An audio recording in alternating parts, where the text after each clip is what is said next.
Let me ask you a question right off the bat. Have you ever felt like an imposter?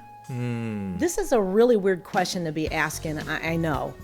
It's a good one, though. I promise you this is going to go somewhere. So a lot of us at different points in our life have had an experience where we really hope to get this job promotion or we really hope to see this dream come to pass, or even be in relationship with somebody. Right. We've had this opportunity come along, a blessing come into our life, and we're excited about it, but then there's like this thought that pops in our head, and you start wondering, am I really qualified enough to pull this off? I'm gonna fight like a champ, not a wannabe. Live like the dream is all that I can see. Hey, how you doing? We want to welcome you again to this Dream Restoration Show Conversations. And this is a place where we talk a lot about purpose. We talk a lot about faith issues. We talk a lot about where we're going in life, continuing to go for the dream. Some of you out there, we've mentioned it before, this is a place for people to gather together and to talk about redeeming the time, second chances, the struggle of the underdog, and of course, restoring your dream. Yep. So we want to thank you for being here. And so we're going to talk about today something called imposter syndrome. Yeah. It's what we're going to talk about what it is, and we're going to talk about how it steals our confidence when God opens a door.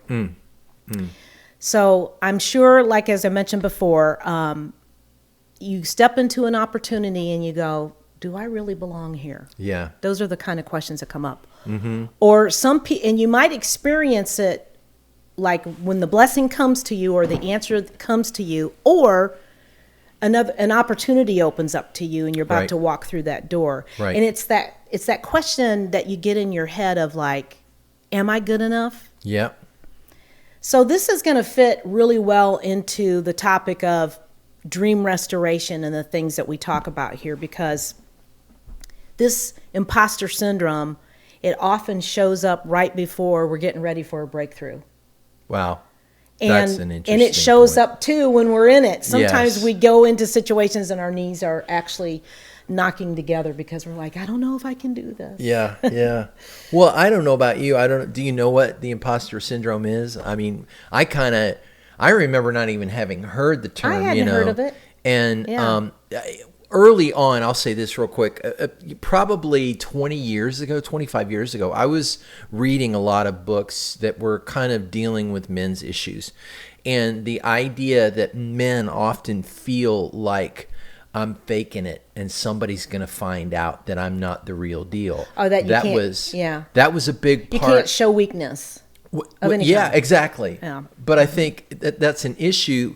The broader kind of spectrum of it involves everybody, literally, where, now there's so much performance focus, whether it's in your job or your relationships or your body, your health, all these kind of different places, and we were watching this interview with a comedian who we really like, and that phrase came up, and she was talking about how she struggled with it, and she had a bunch of self-doubt and wondering, like, can I do this? Like, she knew she could do it at a certain level. She knew she could do it at a small level, right? Mm-hmm. And always wanted to break into it as a nationally known comedian. And it was great. It was really informative, And then I ended up being on the phone with a friend who's a musician, and I can't remember how it came up. I can't remember if I said the phrase or did he say the phrase. I think he kind of. He's the one who kind of said it. I'm thinking he brought it up. I think. Well, and so we were talking, and the phrase came up, and we were like, "This is interesting." We've just kind of been talking about this, and he was just saying, man, I feel like I don't know what I'm doing. I'm like, nobody should hire me. Right. And he's a talented guy. So it's not an issue of like, he's, a wannabe who doesn't have any business doing it, And I think the story goes something about like when he was talking about it, his son overheard him. Right. And I think he might have been lamenting about this kind of stuff in front of his son. Basically, the speakerphone was on. Okay. That's I mean, I wasn't eavesdropping. It's just I just happened to hear something about. He was talking about it, so my ears kind of perked up, and I believe I remember him saying his son had to kind of do a smack back into reality kind of thing with him. Dad. Yeah. What are you doing? Of course you're good. Yeah. Yeah. Well, so if if we define it in kind of the simple terms, it's when you doubt in your own abilities, you doubt in your own abilities, despite maybe evidence of the success that you've had in the past. Or even the preparation. Because Right. one thing is that I thought I saw about this is that if you are like I think they said something like if you're the first person to do something, or like, for example, if you're the first person in your family to go to college, or I mean, it can come into different ways. Yeah. Yeah. Well, and kind of going back, it's that fear of sort of being found out that you're faking it. You don't know what you're doing. It's like Fletch, Yeah. In his movies where he's like, trying to fake being somebody, and he gets found out. But kind of some of the common signs, like how do you figure out are you operating in it? Maybe, you downplay your achievements. It wasn't that big a deal. Yeah. Or, I wasn't. I'm not all that. Attributing your success to luck or time, just perfect timing that you had nothing to do with. Maybe. Right. Mm-hmm. Feeling like you have to overperform, or prove yourself. I gotta say, like, there are so many things here that I have dealt with. Right. And then another one is like that constant fear again, of being exposed. Well, I think being exposed is why people overperform.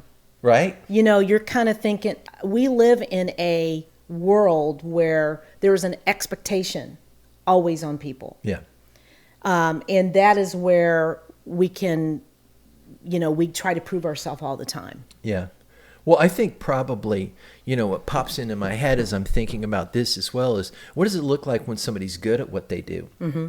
There's this ease. Right. They're not trying to do something or be something. They're just kind of just doing it because it just flows out of them easily. Mm-hmm. And if you go back to that idea of like, how do kids operate? It just made me think when you said creative. Right.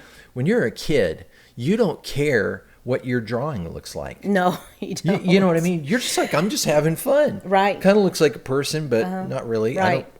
They're not through that lens of, well, I don't know. That's, Mm-hmm. So I think there's that sort of childlike ability to just enjoy what you're doing. Right. That's one of the things. But then there's that sense in which people, when they're doing what they're good at, it flows. Right. And it's easy and nobody's worried and, nobody's, like over scrutinizing the whole thing. It just kind of happens through that gifting you've got. Right. Mm-hmm. Well, like, I want to say, tell us your story, kind of what you've got, kind of your story of dealing with this. Yeah, I do. So I was in and out of local bands in my town of Fort Wayne, Indiana, all through like high school. I was in different bands and got out of high school and got involved with local bands. So I was used to doing gigs around the area and stuff. And I moved out to Colorado and I got involved with a duo. I was part of a duo out there, and we were actually doing pretty well in the kind of the local Colorado scene. And through being out, there was a connection made with someone. And that opened the door for me to get my foot in the door of what I always wanted to do. And that was to go from being just a locally known singer. I really wanted to be a professional singer. That's what I always wanted to do. Right. It was a childhood dream of mine. And so I was always dreaming of that something bigger come along. And so through the connection, I had an opportunity to audition.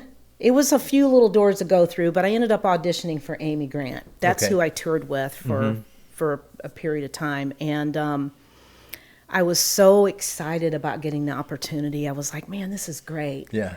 So I remember it. It's like yesterday. So I got a little bit of a sidebar story I'm going to just kind of throw it in. Yeah. I had never heard of Amy Grant. Right. I had never heard of her. I just knew that, okay, she's an artist and she's touring and she's putting a tour together, and I had the door to walk through. And so when I went to the audition, which is actually at her apartment, this is many years ago, they started playing a song I had never heard it before. And I was like, oh my gosh. So anyway, I just kind of jumped in and started sang the harmony part, and they're like, that was great. And wow. Yeah, I know. It was crazy. And so, long story short, I got the gig. I was like, oh my gosh, I just had this incredible breakthrough moment. Yeah. It was like, I was totally excited. It was an answered prayer.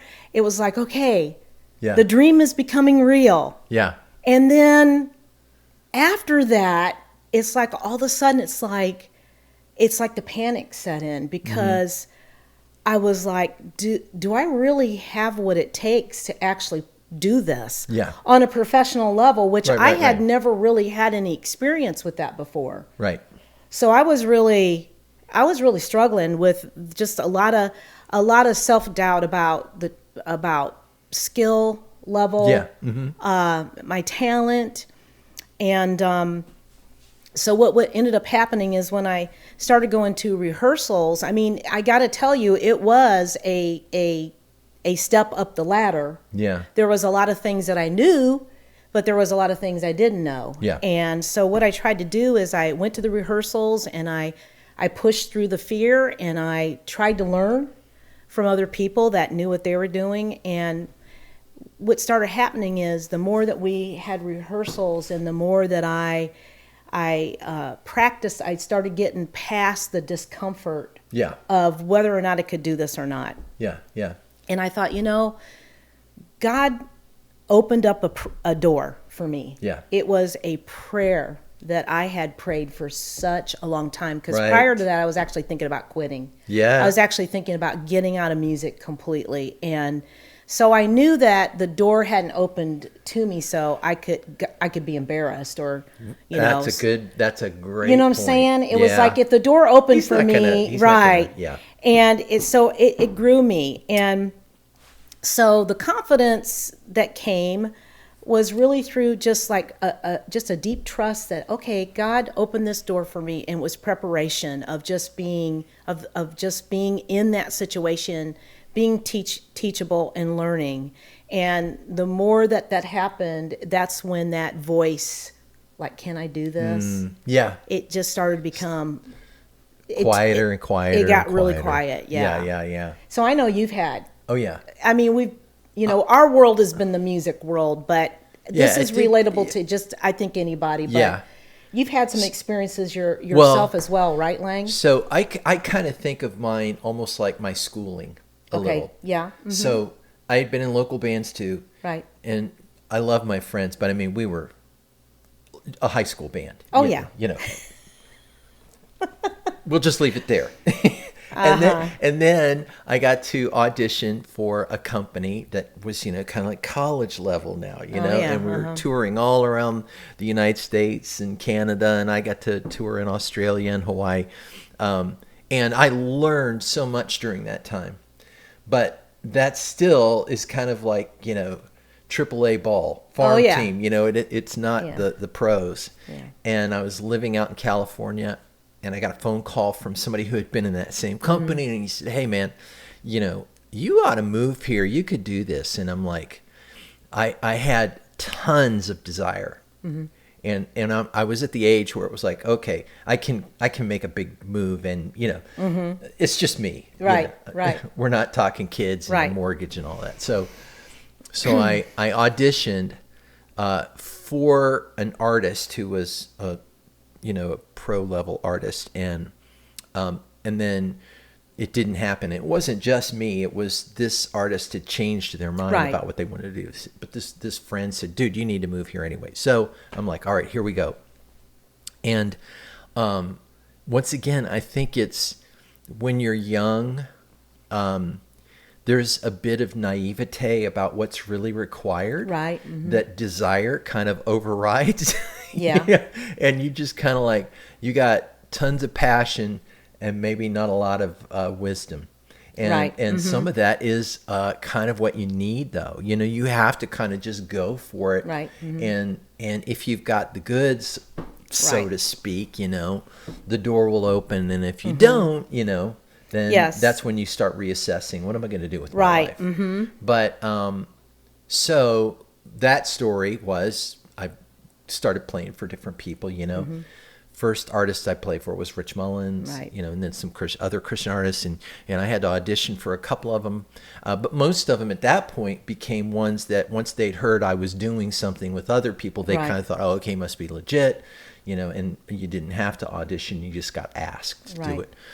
But then I started going through this season of like, I really know in my own mind, I can't do certain things I want to do. So I remember auditioning to go to school in New York City in the middle of the Christian thing, when I was like, had already been playing with some people, pretty Right. successfully. And I just thought, okay, I want to really go and learn more. And so I had to audition to go to school. Right. And once I got to school, then I'm like seeing people just like, way, way, way above me. And that started making me think, what in the heck do I think I'm doing? Right. And so I think a lot of these, it's almost like you kind of progress through levels. Right, you do. Where you then are tempted again to believe, well, maybe I really don't know what I'm doing, and whether it might be and I think a lot of it has to do with, the ways in which maybe we do things for other people, and that scrutiny of how well are you doing what you do for other people. Right. I think that's maybe the primary area. Right. But once again, it kind of comes back to that sense of like preparation, trust creates confidence. Well, and it's it's who are we putting our confidence in? Exactly. And that kind of comes down to I think Right. what both you and I learned. And that is that, once you kind of come to that place where you are aware that my real purpose, my real calling is in who called me, Yes. and what does he have to say? And that's God, And there's the phrase that probably a lot of you know, and that is that, God equips the called. He doesn't call the already qualified. He often takes people who look like they don't know what in the world they're doing, so he can show himself strong through them. He loves doing that. Amen. It says that he uses the foolish things of the world to confound the wise. Yeah. And there's a scripture. It's Philippians 4:13. And it says, "I can do all things through Christ who strengthens me." Yep.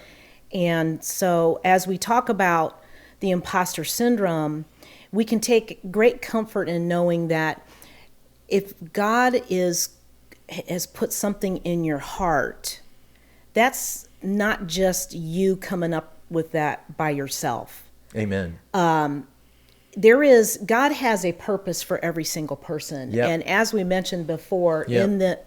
at the beginning, this is why we talk about these different things, because the challenges come when we know that God has something ahead for us. We believe that, and yet we have this negative self-talk that comes to us in the form of like, well, you can't do this. You're not good enough, or you've failed in the past. Failed Why too do you many think times, you can do it now? Right. And these are the things that what Lang said is that this is absolutely true. God will give you what you need to step in to that opportunity, that open door, that situation. So please come back next week. We look forward to seeing you and encouraging you in your dreams, your calling, and your purpose.